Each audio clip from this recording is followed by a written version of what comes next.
Avez-vous déjà entendu ce célèbre verset des Écritures que l'on trouve dans Matthieu 16 à partir du verset 24? Si tu veux être mon disciple, tu dois porter ta croix. Voici un verset qui exprime clairement la volonté de Dieu. Toutes les personnes qui veulent le suivre, qui veulent être un disciple de Christ, doivent porter leur croix. Cependant, c'est en même temps un verset sujet à controverse. Pourquoi? Parce que c'est l'un des versets qui fait en sorte que beaucoup de gens ne répondent pas à l'appel. Pour la simple raison qu'ils associent bien souvent la croix à la souffrance, à l'ignominie, aux humiliations et à tout type d'adjectif qui est associé à la croix. Il est vrai que lorsqu'on regarde les évangiles, le tableau qui nous est dressé par rapport au fait que Jésus ait porté sa croix vraiment laisse un tableau qui est jonché de souffrance, de douleur, de mépris, de crachat, etc. Cependant, si la croix n'était pas que ça, si la croix était bien plus que ça, est-ce que ça ne justifierait pas qu'on prenne le temps de s'arrêter un instant pour savoir exactement ce que c'est que la croix? Du moins, tout homme ou toute femme doit se poser cette question au moins une fois dans sa vie. Et si vous êtes d'accord, c'est de ça dont on va parler aujourd'hui. Qu'est-ce que la croix? Est-ce que c'est uniquement ce dont on nous a présenté? Ou c'est bien plus que ça? Si vous êtes d'accord, c'est parti.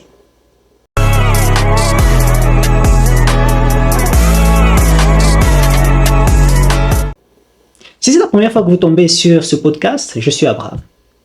Et dans ce podcast, nous donnons la charge de partager quelques principes spirituels qui vont donner à tout un chacun d'atteindre sa destinée.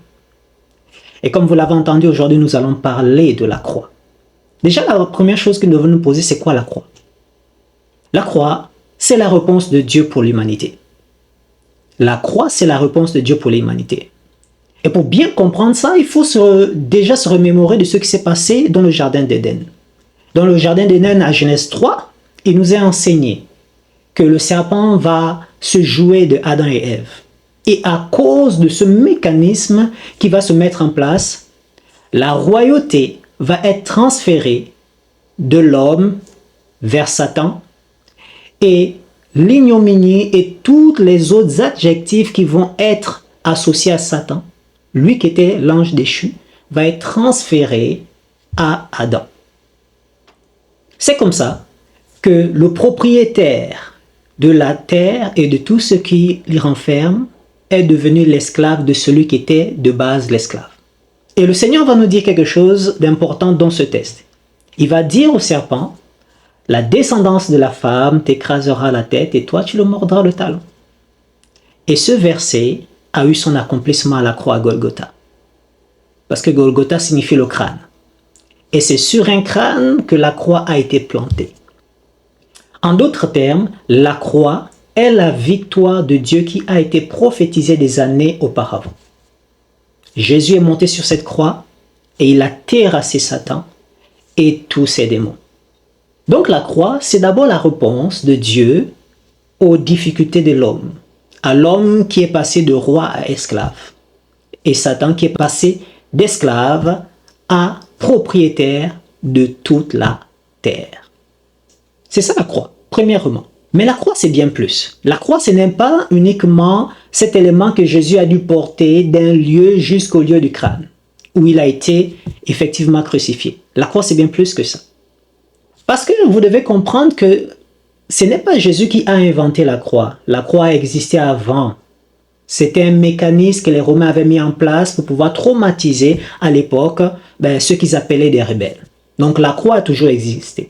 Mais ce qui fait la particularité de la croix de Jésus, c'est qu'elle nous donne des informations très très précieuses par rapport à notre vie.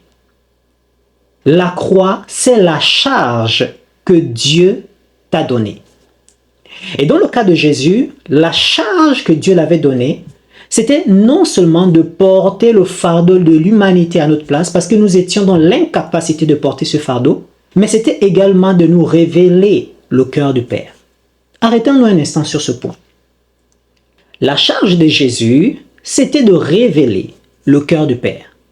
Parce que vous devez comprendre qu'à cette époque, on est vers la fin de l'Ancien Testament. Parce que vous devez comprendre que ce qu'on appelle les évangiles font encore partie de l'Ancienne Alliance.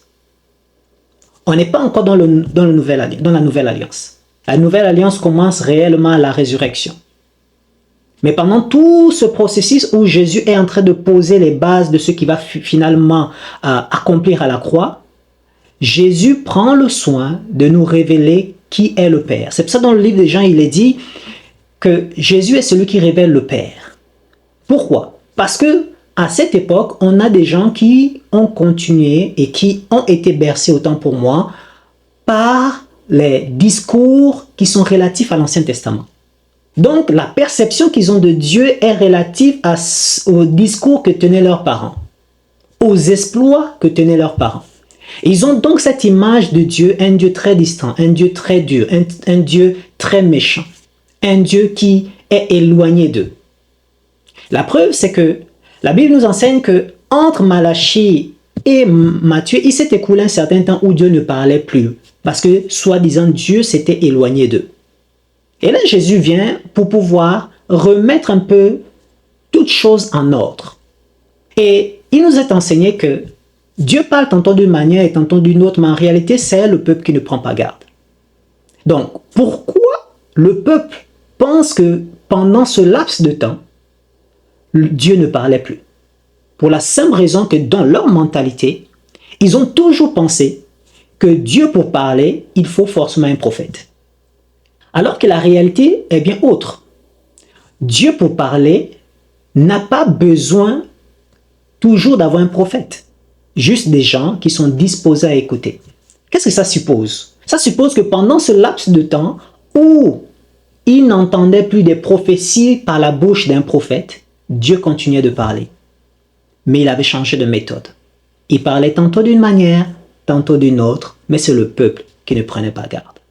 Vous savez, la conséquence de cette manière de penser a amené l'Église à bannir beaucoup de livres, qu'on appelle aujourd'hui des apocryphes. Pourquoi? Parce que selon eux, c'est une période où Dieu ne parlait plus.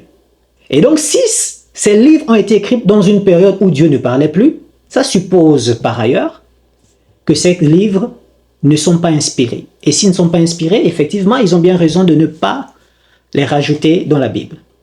Mais moi, voici mon postulat, ici en quoi je crois. Je crois que pendant ces temps, Dieu a continué de parler. Cependant, il ne parlait plus qu'au travers des prophètes. Et c'est pour cela, lorsque Jésus arrive, il vient remettre l'Église au centre. Il vient remettre les choses en ordre. Dieu n'est pas le tortionnaire que vous croyez, ou que nous croyons, ou peut-être que quelqu'un d'entre nous ici qui écoute ce podcast croit. Dieu est bien au-delà de toutes ces choses. Dieu n'est pas un homme pour mentir, ni le fils d'un homme pour se repentir. Ce qu'il dit est vrai. Donc si Dieu dit qu'il est amour, c'est qu'il est amour. Mais si à cause de certains types d'enseignements que tu as reçus, tu as ce doute dans ton cœur, ça veut dire qu'il y a des choses à régler. Pourquoi? Parce que Dieu ne peut pas être à la fois un Dieu d'amour et un assassin. Parce que c'est ce qu'il faut bien mettre en évidence. Et le problème, c'est quoi? Le problème, c'est la mentalité des gens, c'est la perception des gens. La manière dont tu perçois Dieu va déterminer ce que tu vas expérimenter dans la vie. De la même manière, la façon dont tu perçois la croix va influencer sur le devenir de ta vie. Beaucoup de gens ne répondent pas à l'appel simplement parce qu'ils ont une mauvaise perception de la croix. Pour eux, la croix, ce n'est que souffrance, ce n'est que douleur, ce n'est que peine. Et les nombreux modèles qu'on a eus dans l'Église n'ont pas favorisé à changer cette perception. Pourquoi? Parce qu'on a vu énormément des hommes et des femmes qui avaient répondu à l'appel, qui ont énormément galéré. Beaucoup d'enfants en ont souffert. Pourquoi? Parce qu'ils ont vécu avec des gens qui les ont totalement délaissés, soi-disant, pour servir Dieu. D'autres n'avaient même pas de quoi manger chez eux. Et du coup, ils ont grandi avec cette mauvaise perception de Dieu. Si Dieu est ainsi, alors pourquoi le servir? Je préfère largement prendre un autre chemin que répondre à l'appel de ce Dieu qui va m'appauvrir, qui va me mettre dans des conditions les plus précaires. Non, ce n'est pas ce Dieu que nous servons. Voici ce que la Bible dit. La Bible dit l'or et l'argent m'appartiennent. Et il dit dans le livre de 3 Jean 1, verset 2, « Je souhaite que tu prospères à tous égards comme prospère l'état de ton cœur. » Donc on voit là clairement que Dieu n'a jamais prévu que ses serviteurs périssent, que ses serviteurs vivent une vie qui n'a rien à voir avec ce que lui-même il a prévu d'avance. Mais le problème est où? Le problème, ce sont les modèles qu'on a eus. Le problème, c'est la conception qu'on a héritée peut-être de nos pères et qu'on a hérité de certains enseignements ou de la conception qu'on a de la vie. Non, Dieu est un Dieu d'amour. Dieu n'est pas un tortionnaire. Dieu continue à parler même lorsque tu n'entends pas sa voix. Et peut-être que beaucoup sont comme les Juifs d'autrefois, du moins au moment où Jésus arrive. Pour eux, Dieu ne parle plus, Dieu les a abandonnés parce qu'il n'y a plus de prophètes pour parler. Non, Dieu n'a jamais prévu parler qu'au travers des prophètes. Par contre, il utilisait les prophètes pour pouvoir centraliser sa parole et pouvoir la transmettre efficacement. Ça permettait aussi de mettre en place un homme qui pouvait le représenter sur la terre. Mais en réalité, Dieu a toujours prévu que tous les hommes l'entendent. Et c'est ce que Christ nous enseigne lorsqu'il vient nous révéler pleinement la volonté de Dieu. La volonté de Dieu n'a jamais été qu'on suive uniquement un homme qui devient le repère par rapport à qui est Dieu. Dieu a toujours prévu que tous les hommes puissent entrer dans le lieu très saint, c'est-à-dire dans sa présence, pour être plus simple. Dieu a toujours voulu qu'on rentre dans sa présence et non qu'on ait des intermédiaires. Mais pendant un temps, c'était nécessaire que Dieu ait ses intermédiaires. Mais ça ne signifie pas que Dieu a toujours souhaité parler uniquement à certaines personnes et pas à d'autres. Ça, c'est la déduction que les hommes en ont fait. C'est la déduction que les hommes en ont fait. Et le problème de ça, c'est que ce que tu crois, va déterminer ce que tu vas vivre. Dis-moi quelles sont tes pensées et je pourrais te dire avec exactitude où tu conduis ta vie. Parce qu'on est conduit par ce qu'on pense. L'homme est semblable à ce dont il pense. C'est ce dont tu as pensé que tu as mis en place. Toutes les actions que nous posons, nous les avons d'abord mûrement réfléchies. Ou du moins, l'idée nous est passée par la tête avant. Donc, ça signifie quoi? Ça signifie que la perception que tu as aujourd'hui de Dieu, que tu as aujourd'hui de la croix, va influencer sur ton devenir. Et c'est à cause de ça que je veux prendre le temps aujourd'hui de te présenter la croix. La croix, c'est le fardeau que Dieu a mis dans ton cœur. Par rapport à une situation, par rapport à ta famille, par rapport à ton pays, par rapport à un domaine spécifique, peut-être c'est la santé, peut-être c'est les technologies, peut-être c'est le fait de faire grandir des hommes dans la foi, être pasteur, évangéliste, etc., etc. Peut-être c'est dans la musique, c'est peut-être dans un domaine. Et Dieu a mis ce fardeau dans ton cœur. Comprenez bien ceci. Le fardeau de Jésus, c'était de révéler qui était le Père, de révéler quels étaient les plans du Père et de faire exactement ce que le Père avait prévu qu'il fasse. C'est pourquoi, pendant tout le séjour de Jésus sur la terre, et notamment pendant les 3 ans de son ministère, il a enseigné les gens, il a révélé quel était le cœur de Père, il a guéri les malades, il a restauré des vies, il a délivré des vies, il a ramené des vies mortes à la vie et il a terminé sa course par prendre notre péché. Pourquoi? Parce que l'ensemble de ces choses que je viens de vous citer, c'était ça le fardeau de Jésus. En d'autres termes, la croix, ce n'est pas le lieu où il a été cloué. La croix, c'est le fardeau qu'il portait en lui. Et c'est ce fardeau-là qu'on a vu Jésus prendre le temps de mettre en place, de mettre en pratique. C'est pour ça, par exemple, si je prends cet exemple, lorsque Pierre va sortir l'épée et couper l'oreille du centenier, Jésus va lui dire, rengaine ton épée. Rengaine ton épée. Parce que il faut que cette heure arrive. Car cette heure fait partie de la croix que je dois porter pour l'humanité. Comprenez ceci. La croix, c'est le fardeau que Dieu a mis en toi. Maintenant, ce fardeau, il a plusieurs facettes. Tout à l'heure, j'ai dit que cette facette peut prendre la forme de l'évangile, d'être pasteur, d'être évangéliste, d'être docteur, d'être leader. Mais cette forme, cette croix, autant pour moi, peut aussi prendre la forme de développer des technologies qui vont aider la population, qui vont aider des gens. Cette croix peut aussi prendre la forme de créer des écoles, de créer des orphelinats, de prendre soin de la veuve, de l'orphelin, de la santé, etc., etc. La vérité, c'est que tu sais quel est le fardeau qu'il y a dans ton cœur. Quelle est cette chose que Dieu met souvent ou anime souvent dans ton cœur? C'est de là que se trouve ta croix. Le fardeau que Dieu veut que tu portes pour l'humanité. Vous devez comprendre ceci. Ce n'est pas tous les fardeaux qui sont associés aux souffrances telles qu'on a vu avec Jésus.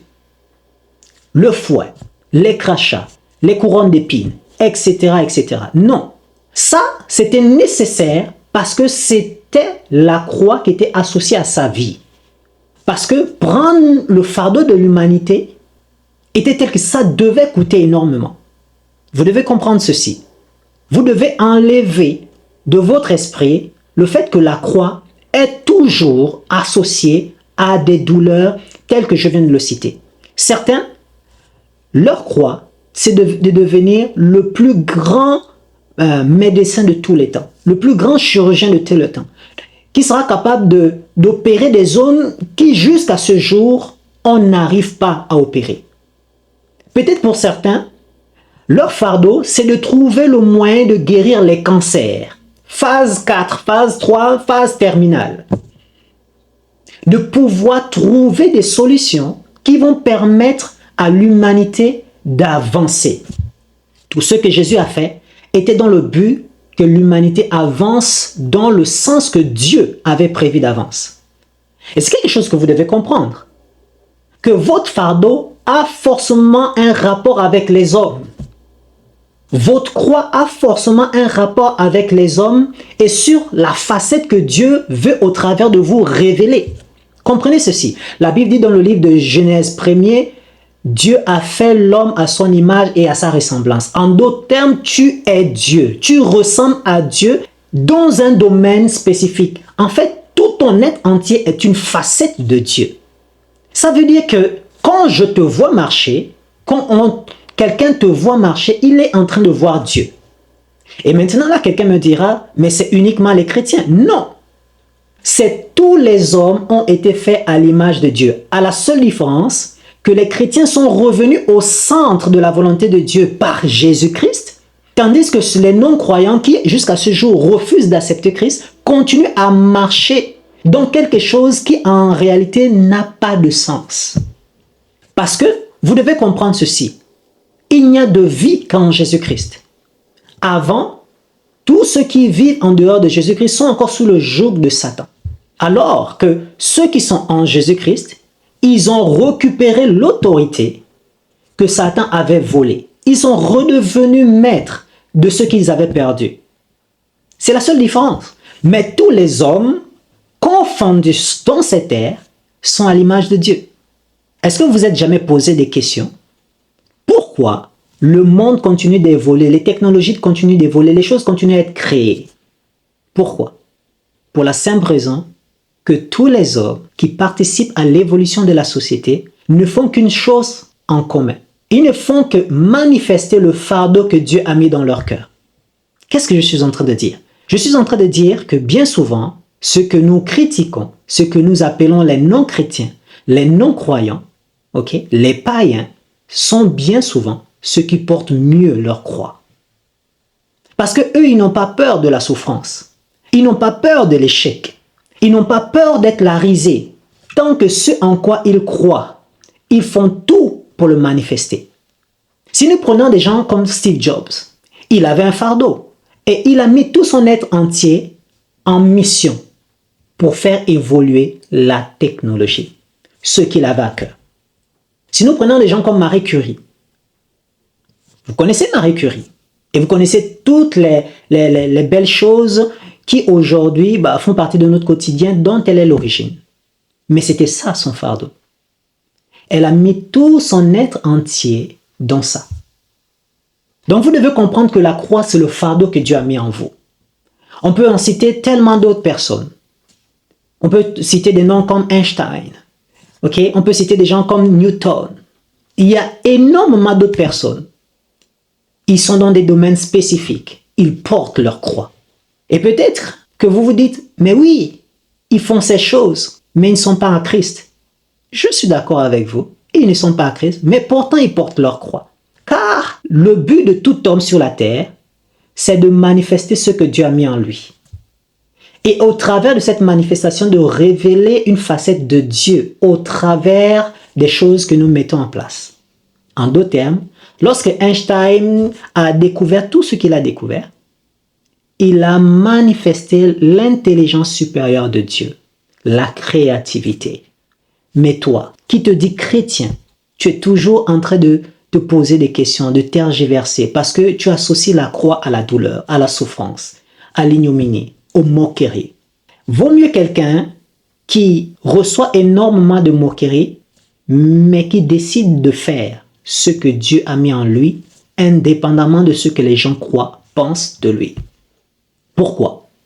Pour la simple raison que vaut mieux avoir échoué en essayant que vivre une vie de regret sans avoir essayé de manifester le plein potentiel qui est en soi. C'est un fait. Aujourd'hui, tous les grands hommes et femmes qui sont dans le développement personnel vous diront la même chose. Vaut mieux une vie avec des échecs qu'une vie sans avoir une seule fois essayé d'avancer, de faire des choses, de faire avancer l'humanité. Et ce qui est dommage, c'est que les cimetières sont les régions les plus remplies de projets, de grâce, de dons, de talents, d'onction. Pourquoi?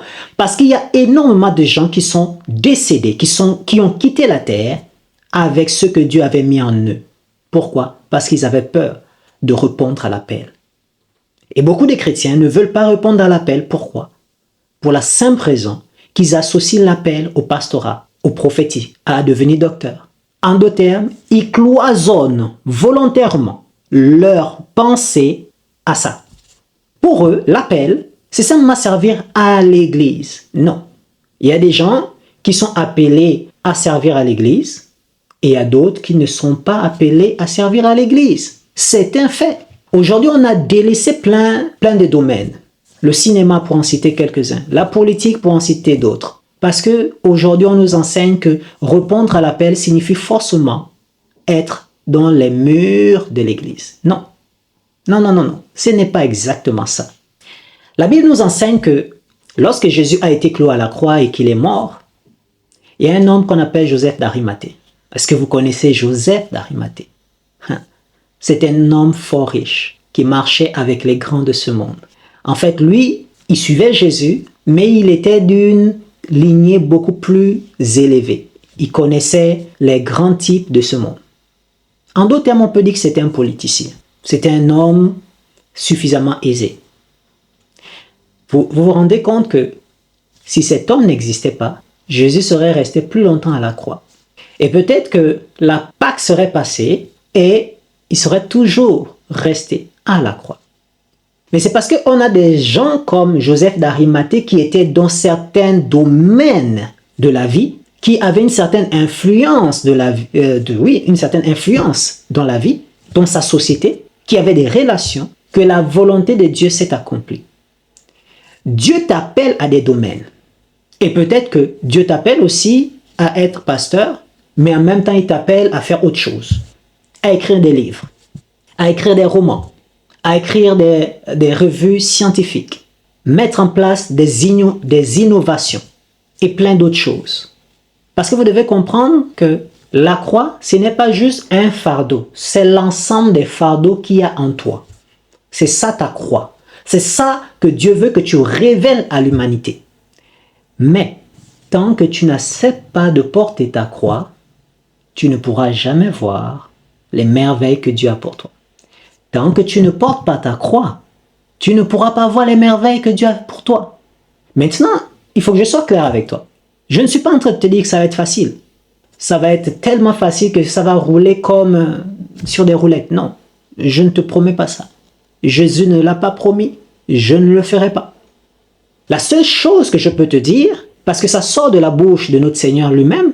Il dira, je serai avec vous tous les jours de la vie jusqu'à la fin. Je ne vous abandonnerai pas. C'est-à-dire, quand tu seras en train de marcher dans l'ombre de la vallée de la mort, je serai avec toi. Quand tu seras en train de marcher dans l'appel qui est associé à ta vie, je serai avec toi. Mais je ne t'ai jamais promis que ça va être facile. Et comme vous le savez, tout ce qui est facile n'est pas forcément l'expression de Dieu. Quand tu as un projet et qu'il est minuscule et que toi-même tu peux le réaliser, et vous allez voir, il y a énormément d'hommes de Dieu qui l'annoncent et je suis d'accord avec. Lorsque ce que tu veux faire, lorsque la vision que tu as de toi-même, de ta vie est toute petite et que tu peux le réaliser en un claquement de Dieu, ça signifie que tu n'as pas encore touché la vraie mission que Dieu a pour toi. Parce que généralement, elle dépasse ta tête. Elle dépasse ta personne. Elle dépasse tes aspirations personnelles. Si toutes les aspirations que tu as, ce sont des aspirations qui ne traitent que de ta personne, c'est que tu n'as pas encore véritablement touché à ce que Dieu a pour toi. Tu es encore dans des choses qui sont encore de l'ordre primaire. Quand tu goûtes à la mission, à la croix, au fardeau que Dieu a mis en toi, généralement ça dépasse ta propre personne. Ça dépasse même le cadre de ta famille. Parce que quand Dieu nous bénit, il ne nous bénit pas uniquement pour nous, il nous bénit pour toutes les personnes que Dieu a préparées d'avance, que nous rencontrons. C'est une vérité. Donc, aujourd'hui, moi j'ai fait un constat. Quand je regarde un peu le monde, quand je regarde un peu notre environnement, on se rend compte qu'en fait, le christianisme est aux abonnés absents de la mission dans laquelle Dieu l'a assigné. Et on a laissé toute la charge aux non-croyants. Et on s'étonne qu'ils votent des lois qui ne vont pas dans notre sens. Mais on s'est totalement déchargé de la mission qui était la nôtre. Et on s'est focalisé à être dans les 4 murs de l'église, à chanter Alléluia, Amen. Tout le monde veut devenir des pasteurs, tout le monde veut devenir des évangélistes, tout le monde veut devenir des docteurs et des prophètes. Alors que Dieu a mis en chacun de nous des dons et des talents qui doivent en réalité servir dans cette génération. C'est comme ça que beaucoup vont dire par exemple que le succès qu'ils appellent mondain, le succès des non-croyants vient forcément du diable. Ce succès vient du diable. Ils vont tous, ou une grande majorité des chrétiens vont dire s'il a du succès, c'est forcément qu'il allait toucher à des choses. Je disais en préambule que la mentalité que tu as va déterminer le type de vie que tu vas vivre. Si tu penses que réussir, c'est forcément marcher dans des pratiques occultes, tu ne réussiras jamais. Parce que pourquoi Dieu doit te bénir si à la fin, le mérite de sa bénédiction doit aller à Satan? Mais il faut se poser des bonnes questions. Pourquoi à chaque fois que tu vois quelqu'un réussir dans le monde, tu l'associes forcément à Satan? En d'autres termes, Satan bénit mieux que Dieu. En des mots simples. Non. La Bible est claire. La Bible dit ceci, Dieu fait pleuvoir sa pluie sur les méchants et sur les justes. Il fait paraître son soleil sur les justes et sur les injustes. En d'autres termes, c'est Dieu qui accorde la bénédiction aux non-croyants comme aux croyants. C'est Dieu qui permet que les talents des non-croyants comme des croyants se manifestent à une dimension supérieure. C'est Dieu qui fait ces choses. C'est comme ceux qui pensent qu'en fait, les lois spirituelles, ce sont des lois chrétiennes. Encore un mensonge. Non, je suis désolé. Les lois spirituelles, ce sont des lois universelles. Les lois spirituelles sont des lois universelles. Donc, si un non-croyant applique les lois, il verra forcément les résultats. Et si toi qui es chrétien, tu n'appliques pas les principes de Dieu, tu ne verras pas les résultats. Ce n'est pas une question qu'ils sont allés chez des charlatans, chez des féticheurs, pour faire des choses pour réussir. On est dans un monde où aujourd'hui, on associe facilement la réussite à des pratiques occultes. À croire qu'en fait, il n'y a aucun homme sur cette terre qui est capable de réussir par ses propres talents et par la grâce de Dieu. Mais c'est quoi le point? Il dit, il fait pleuvoir la pluie sur les bons et sur les méchants. Ça veut dire qu'on associe donc les justes et les injustes comme un champ sur lequel Dieu vient arroser. Mais si Dieu vient arroser un champ, ça veut dire que dans ce champ, il y a des choses qui sont plantées. Il y a des choses qui sont entretenues. Il y a des choses qu'on prend le temps de surveiller pour que ça grandisse. Le point est le suivant. Les non-croyants grandissent, prospèrent, deviennent des gens exceptionnels dans ce monde pour la simple raison qu'ils prennent le temps de planter des choses dans leur terre. Et Dieu arrose uniquement là où il y a des choses à arroser. Il y a beaucoup de chrétiens, ils passent leur temps à prier. Et vous savez ce qui se passe? À force de prier, ils développent facilement leur dimension spirituelle, leur sensibilité spirituelle, mais ils n'ont toujours pas plus d'impact dans d'autres domaines, comme les finances, comme l'économie, dans la société concrètement. Pourquoi? Parce que dans ces domaines-là, ils n'ont rien planté et Dieu n'arrose rien là-bas. Par contre, pour prophétiser, ils vont être très forts. Pour prier pour que quelqu'un reçoive la guérison, il va être très fort. Mais dès qu'on va rentrer dans certains domaines, comme les finances, des domaines qui font état de la société, ils n'auront aucun impact. Pourquoi? Parce qu'ils n'auront rien sémé dans ces domaines. Donc Dieu ne peut pas venir mettre de la pluie dans une terre où il n'y a aucune plante qui a été plantée. Je vous prends encore cet exemple pour que vous compreniez bien ce que je suis en train de dire. Lorsque Dieu a planté un jardin en Éden, il s'est assuré qu'il y a un cours d'eau qui vient arroser ce jardin. Mais avant qu'on ne vienne arroser ce jardin, il a pris l'homme et il a mis l'homme là-bas pour que l'homme cultive la terre. Et du coup, le jardin venait arroser le travail de l'homme. Maintenant, ce que je suis en train de dire, c'est que si tu veux voir tes entreprises sortir de terre, commence à travailler, commence à faire quelque chose. Dieu t'a promis d'être milliardaire? Le prochain Bill Gates, Elon Musk de ce siècle? Mon gars, ma soeur, si tu ne travailles pas, Dieu n'arrosera pas quelque chose où il n'y a rien à arroser. Il a arrosé le jardin d'Éden parce qu'il y avait des arbres que ce gars qu'on appelle Adam avait plantés ou était en train de prendre soin. Et ce que je suis aussi en train de mettre en évidence, c'est que ce n'est pas en priant uniquement, je précise, qu'on devient la personne que Dieu veut que nous devenions.